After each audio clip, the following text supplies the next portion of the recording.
국민 여러분, 이재명입니다. 저는 중고등학교 대신에 어머니 손을 잡고 공장에 출근했던 소년 노동자 출신입니다. 그래서 모든 사람이 공정하게 기회를 누리고 공평한 세상에서 억울함이 없이 살아가는 그런 나라를 원했습니다.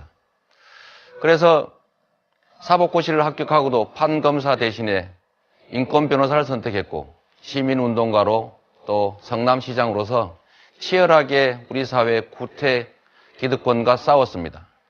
정부의 방해에도 불구하고 복지 성남을 만들었고 그리고 우리 시민들이 자랑하는 성남시를 만들었습니다. 공정한 나라를 원하십니까? 그러면 이재명입니다. 약속을 지키는 정치인을 원하십니까? 공약 이행률 96%의 이재명입니다. 청렴 강직한 대통령을 원하십니까? 친인척 비리를 막기 위해서 형제간의 의절도 마다하지 않았던 불의와 싸웠던 이재명에게 맡겨주십시오.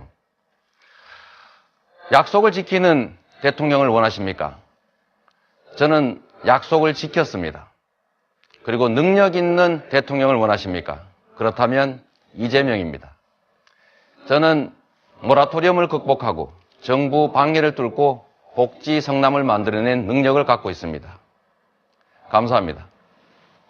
질문을 드리면 사실은 이번에 야권 연대 혹은 이 단일화가 어려운 이유는 과거에는 늘 그렇게 해왔잖아요. 근데 항상 졌습니다. 사실은 결과가. 그런데 이번에 야권 연대가 어려운 이유는 문재인 이 전 대표가 워낙 강하게 앞서 나가기 때문에 야권 연대가 어려운 거 아닙니까? 사실은. 네. 그 전에 야권 연대가 그렇게 사실은 비판을 받았던 이유는 정책이나 가치 혹은 입장이 서로 다른 이 정치 세력이 그냥 이유불문하고 우리 이기기 위해서 합치자 이랬기 때문에 그런 거거든요. 근데 지금 똑같이 지금 이재명 시장님께서는 똑같은 걸 요구하는 거 아닌가요? 이게 전에 예를 들면 87년에 우리 야권 지지자들은 아주 나쁜 경험을 갖고 있습니다. 이길 수 있다고 믿고 야권이 분열했다가 결정적인 패배를 했죠. 그것 때문에 우리는 민주주의가 상당히 후퇴했다고 생각하고 있습니다. 지금도 사실 분열돼서 선거를 치를 경우에 반드시 이기는 것이 아니라 승리의 가능성이 적어지게 됩니다. 그건 현실이죠. 그래서 작은 차이를 극복하고 반드시 힘을 합쳐서 이길 가능성을 높여야 되는 것이고, 두 번째는 이렇게 힘을 합쳐놔야 다음에 예를 들면 여대 야소 국면을 만들어서 국정 동력을, 개혁 동력을 만들어낼 수 있지, 그게 아니고 지금 단순히 민주당만 이기면 여소야대가 되지 않습니까? 아마 행정 권한을 이용한 개혁조차도 거의 불가능하게 될 가능성이 높습니다. 그러면 또다시 아무것도 하지 못하는 그야말로 식물 정권 비슷한, 그래서 역시 무능한 진보다라고 해서 아마 진보 정권이 다시 생기기가 어렵게 만들어질 가능성이 있습니다. 그래서 꼭 노력해서 만들어내야 됩니다. 그러니까 네. 지금 이 시장님 말씀 중에 사드 얘기를 하면서 북한 얘기는 전혀 안 하시거든요. 네. 북한이 핵을 개발하고 미사일을 개발을 해서 국가 안보에 위협이 되기 때문에 그나마 우리가 가지고 있는 어떠한 무기 체계로도 이것을 막을 수가 없으니까 그래서 지금 사드 체계를 도입하자는 미국의 주장에 대해서 우리가 동의하고 이걸 좀 가져오는 거죠. 네. 더군다나 사드 체계 하나를 가지고 우리가 지금 북한 미사일 문제 다 해결하는 거 아니지 않습니까? 네. 할 수 있는 거. 근데 시장님은 북한 문제에 대해서는 해결책이 전혀 없는데 자주적 외교, 균형 외교만을 위해서 지금 사드를 철폐하자 그러면 한미 동맹 버리자는 얘기입니까? 이게 이제 오해인데요. 네. 사드는 인구의 절반 이상이 사는 수도권은 전혀 커버하지 못하는 거 다 알고 있습니다. 그리고 최근에 사드는 미군 기지 방어용이라고 이미 발표했습니다.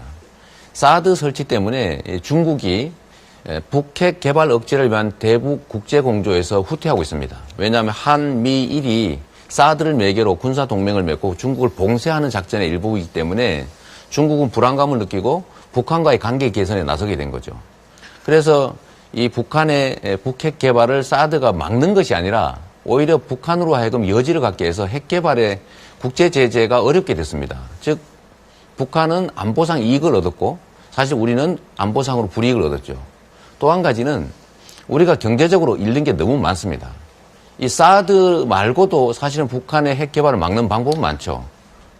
안보는 평화를 지키기 위한 것이고 무기를 개발하는 게 아니라 평화를 확장함으로써 나라를 지킬 수가 있습니다. 알겠습니다. 이게 지금 사실은 사드 문제를 가지고 논의를 하려면 굉장히 복잡한데 네. 한마디로 말씀을 드리면 사드의 전술적 가치를 지금 말씀하고 계세요. 네. 우리 이 시장님은. 근데 사드의 전략적 가치는 그게 아닙니다. 사드의 전략적 가치는 한미동맹 그 자체예요. 사드를 들어오면서 한미동맹을 공고히 하고 그걸 통해서 이 북한의 그 위협을 지금 해결하자는 거거든요. 네. 그런데 지금 말씀이 경제적으로 손해가 많고 또 이 중국이 오히려 북한을 도와주고 하는 그런 그 말씀을 하시는데 한미동맹을 우리가 지금 잃어버리는 거에 대해서는 전혀 걱정을 안 하십니까? 한미동맹은 그야말로 주한미군으로 표현되는 한미동맹은요. 오로지 한반도의 안보만을 위해서 와 있는 게 아닙니다. 다 아시는 것처럼 미국의 세계 군사 전략 때문에 한반도에 임시 진주하고 있는 것이죠. 그러면 미국의 요구를 들어주는 것이 한미 관계를 발전시키는 거라고 하면 앞으로 그러면 트럼프 대통령이 요구하는 바대로 지금 안 그래도 독일은 18%, 일본은 50%, 우리는 77%의 엄청난 주둔비를 부담하고 있는데 여기다 2배를 더 내라는 요구를 하고 있지 않습니까? 그럼 한미 동맹을 강화하기 위해서 달라는 대로 다 주고 이렇게 해야 되는 건 아니지 않습니까? 다른 문제고요. 그러니까 주둔군 부담 문제는 전혀 다른 문제고요. 그래서 사회자가 좀 나서겠습니다. 이 정도면 이제 두 분의 말씀의 취지를 충분히 시청자들이 이해를 했으리라 짐작하고요. 자, 김호기 교수 질문해 주시죠. 두 분 토론 시장님 말씀을 빌린다면 참칭하는 세력들이 되게 전부 다 불평등하고 불공정하고 해서 이걸 다 지금 싸워서 이겨야 된다. 네. 그 굉장히 계급 갈등과 적으로 돌리고 계신단 말이에요. 네. 그건 어떻게 보십니까? 촛불을 들고도 싸웁니다. 네. 기득권자들이 부당한 구조를 통해서 이익을 얻는 비정상 시스템. 뭐 대표적으로 예를 들면 이번에 박근혜 게이트라고 불리는 그런 시스템들도 그들이 스스로 반성해서 고쳐지지는 않습니다. 가만두면 계속 더 나빠지겠죠. 그래서 우리 국민들이 1000만이 넘게 길거리에 나와서 촛불을 들고 점잖게 싸웠지 않습니까? 그러나 본질은 싸운 것이죠. 항의하고 네. 고치기 위해서 노력하는 것. 그런 끊임없는 싸움들이 있었기 때문에 우리가 민주주의라고 하는 것이 그래도 자리 잡게 됐다는 겁니다. 알겠습니다. 저도 싸웠습니다. 그런 네. 의미에서 본다면. 그런데 저는 그렇다고 해서 그것이 일반적이라고 보지는 않습니다. 대단히 예외적인 현상이었지 일반적이라고 보지 않습니다. 본격적인 질문 좀 들어가겠습니다. 시장님 보통 아마 포퓰리즘 이 대중영합주의라고 비판 많이 받으실 겁니다. 네. 그런데 그 중에 이제 하나가 나중에 우리 얘기하겠습니다만 기본소득제 문제인데 이 재원동원의 방법으로서 제시하신 게 국토보유세라고 하는 것을 주장을 하셨습니다. 그 간단하게 좀 설명을 한번 해주실까요? 예. 제가 그래서 미리 설명을 좀 쉽게 하기 위해서 준비를 해왔습니다. 네, 여기 보여드리겠습니다. 이게 지금 보이실까 모르겠는데 저는 기본소득을 지금 재원을 마련할 때 두 가지 방법을 가지고 있습니다. 첫째는 증세 없이 일단 현재 있는 국가 예산을 조정해서 하는 방법.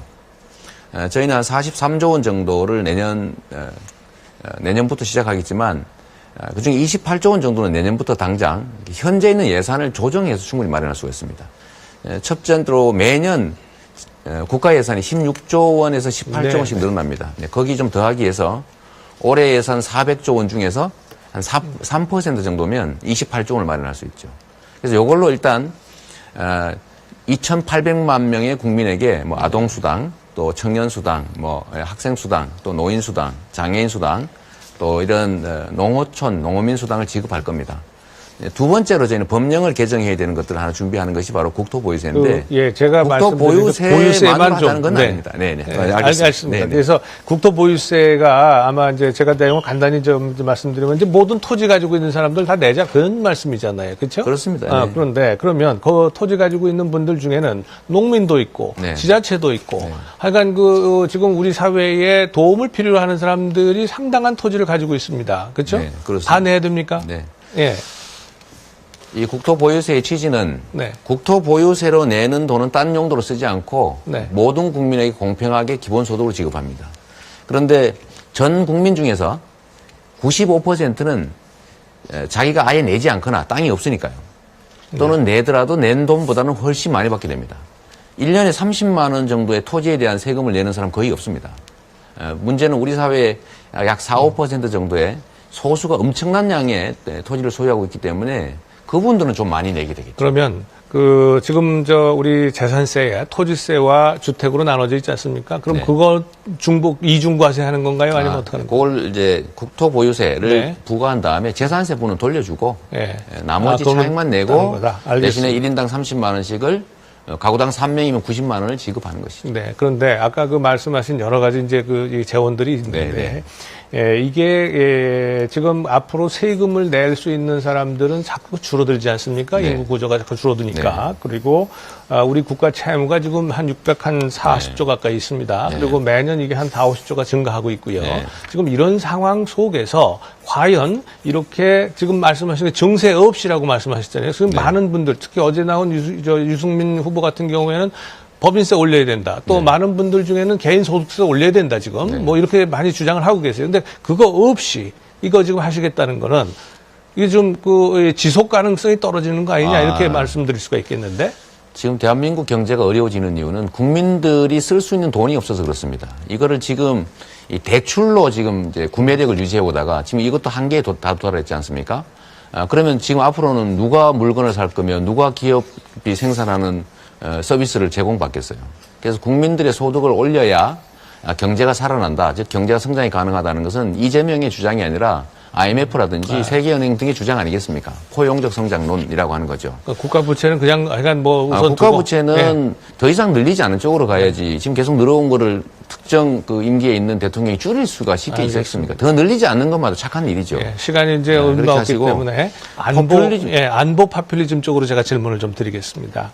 저도 한번 얘기할 기회를 주십시오. 그래서 국토보유세는 모든 토지를 소유한 사람들이 내지만 95% 이상의 국민들은 내는 것보다 더 많이 받기 때문에 실제로 이게 우리나라의 엄청난 자산 불균형을 교정하는 효과가 있습니다. 제가 하나 잠깐만 보여드리도록 하겠습니다. 이게 지금 우리나라 상황이 얼마나 심각한지를 다들 잘 모르시는데 이걸 잠깐 보시면 1년에 버는 국민 총소득 중에서 상위 10%가 무려 48%를 가져갑니다. 인구의 절반 50%는 겨우 5% 나눠 갖고 있어요. 그러다 보니까 기본소득제 하실 때 말씀을 우리가 하실 수 있는데 괜찮습니다. 자산 또 보유분을 보면 이 중에서 10%가 무려 이 66%를 가지고 있어요. 인구의 절반은 겨우 2%도 안 되는 것 가지고 있습니다. 이러다 보니까 너무 불균형이 심화돼서 이거를 불균형을 완화시켜야 되는데 그게 바로 아주 미세한 정도에 불과한 국토보유세라는 겁니다. 알겠습니다.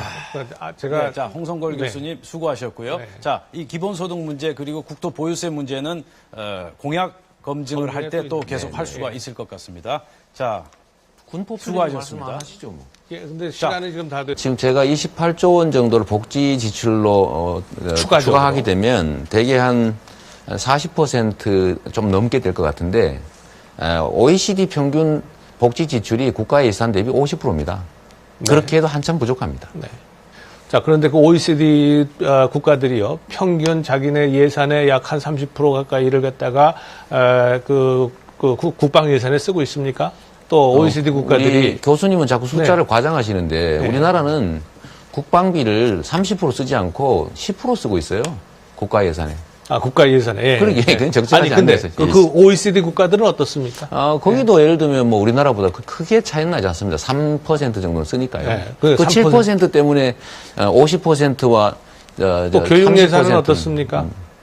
제가 드리는 말씀은 이게 뭐냐면 다른 항목에 보면은요, 우리가 복지 예산을 그렇게 쓸 수밖에 없었던 이유가 있다는 겁니다. 다른 부분에 그동안에 써왔던 부분이 있고, 그래서 조정하는 거 다 좋습니다. 좋은데 문제는 지금 세금을 낼 사람들이 인구가 계속 줄어들어요. 저는 계속 걱정스러운 것이 아마 시장님이 당선이 되신다면 임기 내에는 어떻게 할 수 있을지 모르겠어요. 그러면 5년 후에 이미 국민들한테 전부 권리로 받아들여졌어요.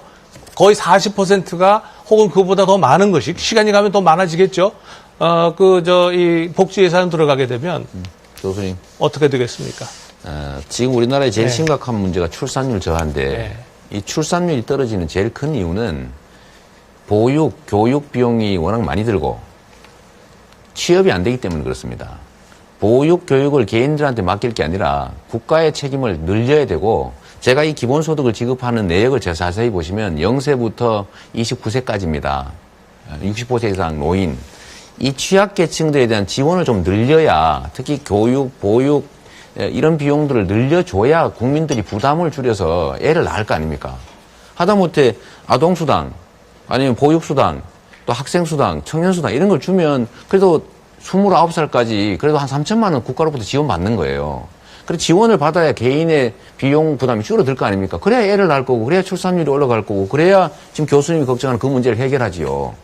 지금처럼 예를 들면 정부 예산을 지출하는 방식이 주로 대기업 중심의 중소기업 쪽보다는 대기업, 노동자를 탄압해서 노동자들 임금 수준을 계속 떨어뜨리고 이런 방식으로 이 국가가 좀 발전할 수 있겠어요?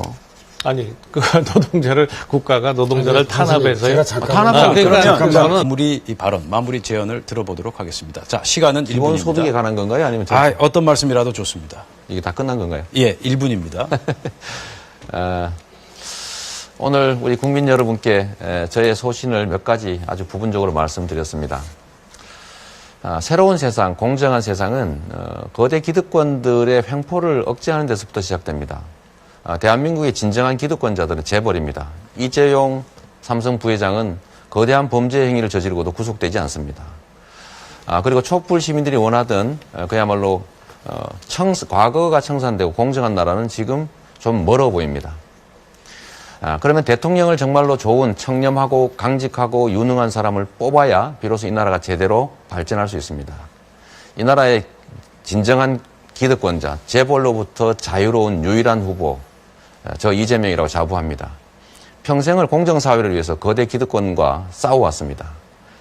앞으로도 계속 우리 국민과 함께 싸워나갈 겁니다. 모두가 공정한 기회를 누리고 공평하게 살아갈 수 있는 공정한 나라, 저 이재명이 만들어 보겠습니다.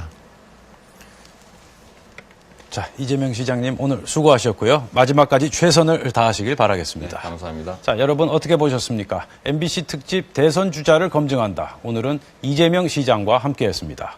내일은 국민의당 안철수 의원입니다. 여러분 감사합니다.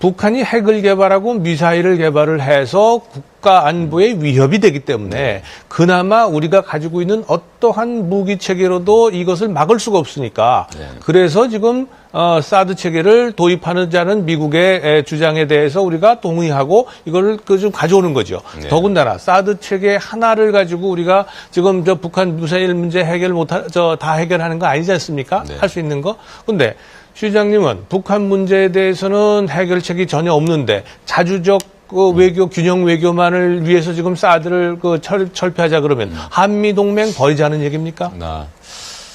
이게 이제 오해인데요. 사드는 인구의 절반 이상이 사는 수도권은 전혀 커버하지 못하는 거 다 알고 있습니다. 그리고 최근에 사드는 미군 기지 방어용이라고 이미 발표했습니다. 사드 설치 때문에 사실은 이번에 야권 연대 혹은 이 단일화가 어려운 이유는 과거에는 늘 그렇게 해왔잖아요. 근데 항상 졌습니다. 사실은 결과가. 그런데 이번에 야권 연대가 어려운 이유는 문재인 이 전 대표가 워낙 강하게 앞서 나가기 때문에 야권 연대가 어려운 거 아닙니까? 사실은 그 전에 야권 연대가 그렇게 사실은 비판을 받았던 이유는 정책이나 가치 혹은 입장이 서로 다른 이 정치 세력이 그냥 이유불문하고 우리 이기기 위해서 합치자 이랬기 때문에 그런 거거든요. 근데 지금 똑같이 지금 이재명 시장님께서는 똑같은 걸 요구하는 거 아닌가요? 이게 전에 예를 들면 87년에 우리 야권 지지자들은 아주 나쁜 경험을 갖고 있습니다. 이길 수 있다고 믿고 야권이 분열했다가 결정적인 패배를 했죠. 그것 때문에 우리는 민주주의가 상당히 후퇴했다고 생각하고 있습니다. 지금도 사실 분열돼서 선거를 치를 경우에 반드시 이기는 것이 아니라 승리의 가능성이 적어지게 됩니다. 그건 현실이죠. 그래서 작은 차이를 극복하고 반드시 힘을 합쳐서 이길 가능성을 높여야 되는 것이고, 두 번째는 이렇게 힘을 합쳐놔야 다음에 예를 들면 여대 야소 국면을 만들어서 국정 동력을, 개혁 동력을 낼 수 있지, 그게 아니고 지금 단순히 민주당만 이기면 여소 야대가 되지 않습니까? 아마 행정 권한을 이용한 개혁조차도 거의 불가능하게 될 가능성이 높습니다. 그러면 또다시 아무것도 하지 못하는 그야말로 식물 정권 비슷한, 그래서 역시 무능한 진보다라고 해서 아마 진보 정권이 다시 생기기가 어렵게 만들어질 가능성이 있습니다. 그래서 꼭 노력해서 만들어내야 됩니다. 그러니까 네. 지금 이 시장님 말씀 중에 사드 얘기를 하면서 북한 얘기는 전혀 안 하시거든요. 네. 그리고 우리 시민들이 자랑하는 성남시를 만들었습니다. 공정한 나라를 원하십니까? 그러면 이재명입니다. 약속을 지키는 정치인을 원하십니까? 공약 이행률 96%의 이재명입니다. 청렴 강직한 대통령을 원하십니까? 친인척 비리를 막기 위해서 형제간의 의절도 마다하지 않았던, 불의와 싸웠던 이재명에게 맡겨주십시오. 약속을 지키는 대통령을 원하십니까? 저는 약속을 지켰습니다. 그리고 능력 있는 대통령을 원하십니까? 그렇다면 이재명입니다.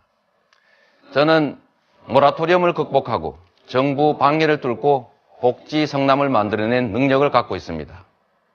감사합니다. 질문을 드립니다.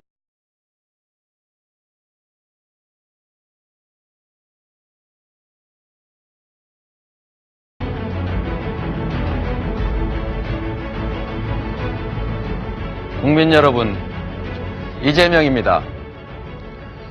저는 중고등학교 대신에 어머니 손을 잡고 공장에 출근했던 소년 노동자 출신입니다. 그래서 모든 사람이 공정하게 기회를 누리고 공평한 세상에서 억울함이 없이 살아가는 그런 나라를 원했습니다. 그래서 사법고시를 합격하고도 판검사 대신에 인권 변호사를 선택했고, 시민운동가로 또 성남시장으로서 치열하게 우리 사회 구태 기득권과 싸웠습니다. 정부의 방해에도 불구하고 복지 성남을 만들었고,